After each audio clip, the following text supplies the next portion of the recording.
بسم الله الرحمن الرحيم. الدرس الثاني ذلك. Assalamu alaykum savoqdoshlar. Bugun o'rganmoqchi bo'lgan ikkinchi darsimiz zalika. Hamda oldingi darsda biz yaqinni ko'rsatish olmishi, ya'ni hadani o'rgangandik. Hamda bugungi hozirgi darsimizda biz yiroqni ko'rsatish olmishi zalika to'g'riliq so'zlaymiz. Undan boshqa bugungi darsimizdagi grammatikalik shakllar, grammatikalik nuqtalar asosan birinchi darsimizning asos qiladi. Faqat farq oldingi darsimizdagi hazaning o'rniga zalikani almashtirsak bo'ladi. Bu ma'ni jihatda haza bu, zalika au deganni ko'rsatadi. Oldi bilan jumlalarni o'qishdan ilgari yangi so'zlarni, ya'ni al-kalimatul jadidatu, yangi so'zlarini bir o'qib tarjima qilib olaylik. İmamun, hajarun, sukkarun, labanun. İmamun deganimiz imom, hajarun tosh, sukkarun shakar, labanun sut. Unda bo'lsa, men bugungi darsdagi jumla shakllarini o'qib tarjima qilib beray.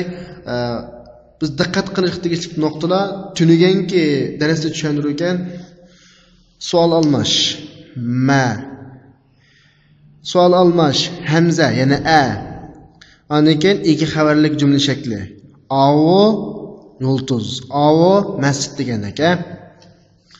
Ma zalika, zalika najmun, hada masjidun va zalika baytun. Yaqinni ko'rsatib haza davatidi, yiroqni ko'rsatib zalika davatidi. هذا حسان وذلك حمار. يقن كرستب هذا دواتدو، يرقن كرستب ذلك دواتدو. أذلك كلب؟ لا، ذلك قط. من يقرأ جملة ترجمة هذا تقفهم سما بلسلا. نجم يلتز، مسجد مسجد، بيت أي، حسان آت، حمار إشك، قط كلا ما mushuk. Endi shu asosda yuqoridagi ma yoki a, ya'ni so'roq vositalari bilan qurashtirib tarjima qilsanglar bo'ladi. Ma zalika, au nima? Zalika sarirun, au karvat. Man hada va man zaka, bu kim? Au kim? Hada mudarrisun va zalika imamun. Bu o'qituvchi, avu imom.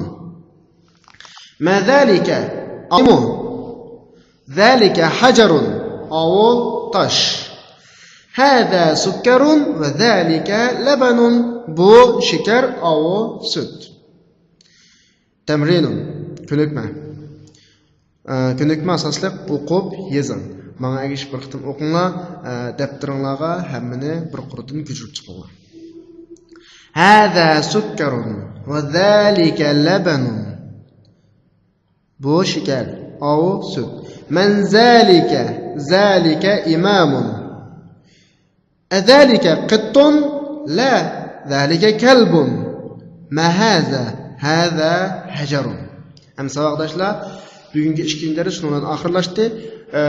Qayta deb qo'ydigan gap ikkinchi dars birinchi darsning to'liqlamasi sifatida birilgan narsa. Alohida yangi mazmun yo'q, faqat hazaning o'rniga zalikini almashtirib, aralashtirib ishlatasiz.